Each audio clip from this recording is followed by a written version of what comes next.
பழனிசாமி சாமிகள் திருவடிகளே திருவடிகளே சரணம் சரணம் சரணம் சரணம் சரணம் சரணம்.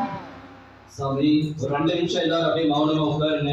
வர 15ஆம் தேதி ஞாயிற்றுக்கிழமை மகா சிவராத்திரி அன்று மகா சிவராத்திரியை முன்னிட்டு இரவு 12 மணிக்கு சிறப்பு பூஜை நடைபெறும். அடுத்த நாள் பிப்ரவரி 16ஆம் தேதி திங்கட்கிழமை இரவு 12 மணிக்கு அமாவாசை சிறப்பு பூஜை நடைபெறும்.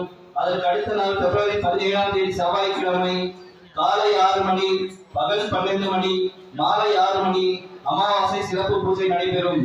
அதே போல இந்த மாத இறுதியில் 27 மற்றும் 28ஆம் தேதி நம்ம சர்க்குரு பகவானுடைய 12ஆம் ஆண்டு மகா குரு பூஜை வெகு சிறப்பாக கொண்டாடப்பட இருக்கு. அவசியம் எல்லாரும் கலந்துக்கங்க. உங்க நண்பர்கள் உறவினர்களுக்கு தகவலை சொல்லிடுங்க. சர்க்குருவே சரணம். சாமி இந்த பக்கம் உட்கார்ந்து எந்திரிச்சு அந்த பக்கம்